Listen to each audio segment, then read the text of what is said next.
Hello, my dear students and other viewers. अस्सलाम वालेकुम. ये सब्जेक्ट एजुकेशन और जो टॉपिक है हमारा एजुकेशन साइकोलॉजी का वो है इमोशंस. टाइप्स ऑफ इमोशन हम पढ़ रहे हैं. इससे पहले हमने emotion of fear and emotion of anger को डिस्कस किया है. आज हम देखेंगे कि जो इमोशन ऑफ जेलसी है ये क्या चीज़ होती है. अगर हम सबसे पहले उसकी देखेंगे कि कभी एक क्या चीज़ होता है. जेल्स की बात करेंगे. Emotion of jealousy is universe. ये यूनिवर्सल है. Means it possess everyone. Whether जब कोई बड़ा है, छोटा है, मेल है, फीमेल है, हर एक के पास ये इमोशन ऑफ जेलसी यानी इसको हम हसद कहते हैं, बुग़्ज़ कहते हैं. हर एक के पास ये चीज़ है, कम ज़्यादा. It is commonly believed that this emotion is experienced at the age of 2. अक्सर बेशक लग रहा है कि जब 2 साल का बच्चा होता है तो ये चीज़ उसको गैन कर लेता है, जेलसी, हसद वगैरह. Jealousy is an outgrowth of anger. और ये कहाँ से वजूद आती है, कहाँ से ये शुरू होती है? ये एंगर से होती है. जब हम एंग्री होते हैं तो हम अपने अंदर जब कोई हमें गुस्सा दिलाता है तो ज़रूर सी बात है कि हम इसके खिलाफ जेल से खड़ा होती है हमारे दिल में. In the words of Hurlock, one of the great psychologist, says jealousy is an attitude of resentment direct towards the people, while angry may be directed towards one self towards things. तो वो कहता है कि अगर हम gels की बात करेंगे, attitude of resentment directed towards the people. जब हम हसद करते हैं, हम लोगों का हसद रखते हैं, लोगों से हम बुग़्ज़ रख दूसरों से. अगर एंगर की बात करेंगे, ये डायरेक्ट टुवर्ड्स वन सेल्फ और टुवर्ड्स थिंग्स. तो जब एंगर होता है तो ये हम गुस्सा अपने आप से हम करते हैं, अपने आप पे हम उसका उसकी रिएक्शन करते हैं या किसी चीज़ पे हम रिएक्शन करते हैं. जब हम गुस्सा होता है हम चीज़ों पे ही निकालते हैं, हम काम पे ही निकालते हैं, ज़बरदस्ती काम करते हैं या चीज़ों को उनको फेंकते हैं, किक मारते हैं, वैसे ऐसे है ना, ऐसे करते हैं.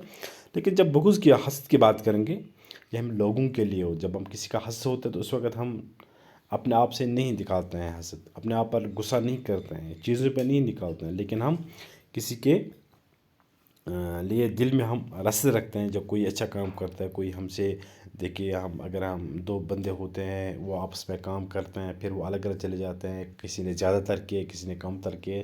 तो उस कम तरक्की वाले करने वाले के बड़े, जिसने ज़्यादा काम किया उसके मतलब उसको लाजमन ही उसको हसद खड़ा होता है, जल्दी खड़ा होती है. हम ऐसा, उसने ऐसे किया, वैसे किया, कुछ ऐसे से उसको एलिगेशन लगाते हैं जो ठीक नहीं हो. ये नहीं देखते उसने क्या किया, उसके अंदर क्या चीज़ है, कुछ न कुछ उसके अंदर मुझसे ज़्यादा है, जिसकी वजह से ये इतनी बुलंदी पर पहुंच गया है, इतनी कामयाबी उसको मिली है.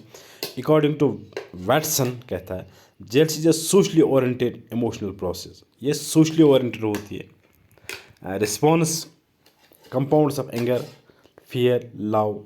तो इसमें क्या क्या चीज़ें होती है? एंगर होता है, लव होता है एंड फियर होता है. ठीक है. तो इस तरह ये जेल्स अगर हम जेल्स की बात करेंगे, उस हसद की बात करेंगे, बुग़्ज़ की बात करेंगे, हम सब जानते हैं कब शुरू होते हैं, तो किस तरह, किस पर हम कैसे दिखाते हैं, क्यों ये दिखाते हैं. तो अब उसके बहुत से खास होते हैं क्योंकि ये हमारे बच्चों में डेवलप होती है. हमें उस चीज़ को कंट्रोल में रखना चाहिए क्योंकि ये बिल्कुल गलत चीज़ है. लेकिन हम इसको कंट्रोल कैसे रख सकते, क्यों हम अपने बच्चों में ये डेवलप कर सकते हैं, कैसे डेवलप हो सकते हैं. इसको हम काज ऑफ जेल्सी कहते हैं. Jealousy is born out of the following factors. जिन चीज़ों से हमारे बच्चे सीख लेते हैं. Preference for the older child. जब घर में 2-3 बच्चे होते हैं, जो बड़ा वाला बच्चा होता है, पहले जो आया है, उसको हम ज़्यादा रेस्पेक्ट करते हैं एज़ कम्पेयर टू जो छोटे बच्चे होते हैं. इस तरह जब हम बड़े बच्चों को ज़्यादा इज़्ज़त देते हैं, उसको रेस्पेक्ट करते हैं, उसको लाड प्यार जाते हैं, जो इससे पहले बाद बच्चे आए हैं, जो यंगर होते हैं, उनको एक बुग़्ज़ हसद जेल से उनके जहन में डेवलप होती है। हैट्रेड फॉर अ चाइल्ड, और जब बच्चे से हम नफरत करते हैं, हम किसी भी बच्चे की तरफ नफरत नहीं करना चाहिए। Lack of attention to the child, हम बच्चों को ज़्यादा वक्त नहीं देते हैं। जैसे हम लिखें, आज हम मोबाइल पे ज़्यादा वक्त देते हैं, अपने काम पे ज़्यादा वक्त बच्चे की तरफ लाड़ प्यार मोहब्बत नहीं देते हैं। Comparison of children by the parents और टीचर्स, और जब हम घर में बच्चे होते हैं, हम एक बच्चे को ज़्यादा प्यार करते हैं, एक को कम करते हैं, एक को अच्छी चीज़ लाते हैं, दूसरे को नहीं लाते हैं। जैसे स्कूल में भी होता है, टीचर साहब वहाँ होते हैं, वहाँ पे जब मास्टर होता है तो वो कुछ किसी बच्चे को ज़्यादा लाड़ प्यार करते हैं, किसी की तरफ अटेंशन नहीं देता है, जिसकी वजह से ये चीज़ डेवलप होता है। इनसिक्योरिटी ऑफ द चाइल्ड, और जब बच्चा इनसिक्योर अपने आप को फील करता है, जब हम अटेंशन नहीं देते हैं। Birth of new child if the older child has not been mentally prepared, और जब ऐसा होता है कि जब हमारे घर में दूसरा बच्चा आता है, जो पहला वाला बच्चा होता है वो इसके लिए मतलब मेंटली रेडी नहीं होता है, तो उस बच्चे को जो पहले वाला बच्चा होता है, उसको दूसरे बच्चा जब आता है तो उसको मतलब वो उससे नफरत होती है। इस तरह उसका हसद कीना बगुज उसके दिल में खड़ा होता है, उसके जहन में बढ़ जाता है। तो इस तरह यह है जेलसी, यह है कॉजेज़। इसके बाद हम देखिए उसकी जो फैक्टर्स है, factors influencing jealousy, the amount and intensity of jealousy in children very markedly. Jealousy is associated with the following factors, ये बहुत सी चीज़ों से एसोसिएटेड है। जैसे sex difference, girls are generally more jealousy than boys. Sex difference की बात करेंगे, जो लड़कियां होते हैं, जो औरतें हमारे होते हैं, जब हम लड़कियों की बात करेंगे तो वो ज़्यादा जेल से होती है एज़ कम्पेयर टू बॉयज़। हम देखते हैं, हमें इसकी मतलब हमें पूरे एक्सपीरियंस है। Age difference, jealousy is conspicuous at the age of 3 और 4 ईयर्स, छोटे बच्चों में ज़्यादा चीज़ होते हैं। Intellectual differences, there is more jealousy in children of the higher intellectual level than in the lower. Intellect difference होते हैं, यहाँ पे क्या होता है कि इंटेलेक्ट डिफरेंस जब कुछ बच्चे ज़्यादा ज़हीन होते हैं, कुछ कम होते हैं, कुछ पढ़ने लिखने में ज़्यादा ही आगे चल जाते हैं, कुछ पीछे रह जाते हैं, तो उन बच्चों को आपस में जेलसी होती है। Order of birth, oldest child is more jealousy than later born, और जब जो बड़ा बच्चा होता है उसको जो उसके बाद जो आने वाला बच्चा होता है उसके मतलब उसकी जेलसी होती है। ये चीज़ मतलब उससे नफरत होती है। क्यों? क्योंकि यहाँ पे जब वो बच्चा प्रिपेयर इसके लिए नहीं होता है। तो इस तरह ये कुछ, अब हमें उसको उस चीज़ को कैसे कंट्रोल में कर सकते हैं, हमें क्या क्या करना चाहिए। एजुकेशनल इम्प्लीकेशंस हम कहेंगे, या steps to be taken to prevent jealous, या मेथड्स टू प्रिवेंट टू जेल से हमें बच्चों को किस तरह एजुकेशन देनी चाहिए, किस तरह अवेयरनेस क्रिएट करनी चाहिए, और किस तरह इस चीज़ को अवॉइड करना चाहिए कि उन बच्चों में जेल से डेवलप न हो जाए। The teacher and parents should develop sympathetic attitude while dealing with the children. Teacher और पेरेंट्स को बच्चों की तरफ सिंपैथेटिक एटीट्यूड दिखाना चाहिए।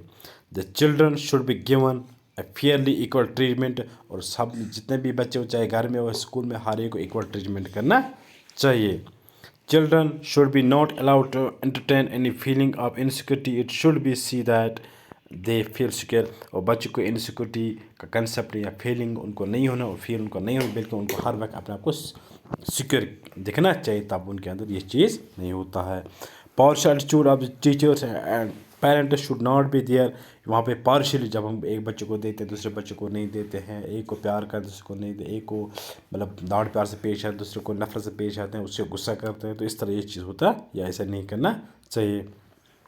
Undue favouritism shown to any particular child create jealousy among others, therefore it should be avoided। हम favouritism करते हैं, अनड्यू जो होता है, किसी को मतलब गैर ज़रूरी प्यार मोहब्बत देते हैं, बाकी बच्चों को नहीं देते हैं, बाकी को इग्नोर करते हैं, ये चीज़ होता है। ठीक है।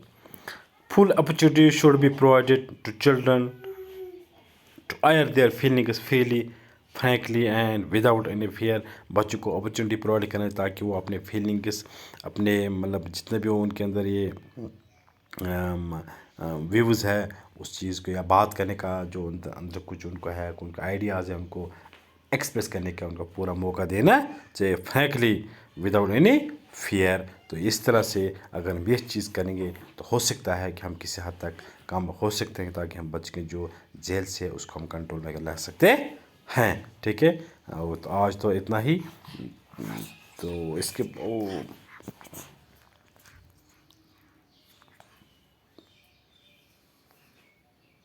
अब मुगल था।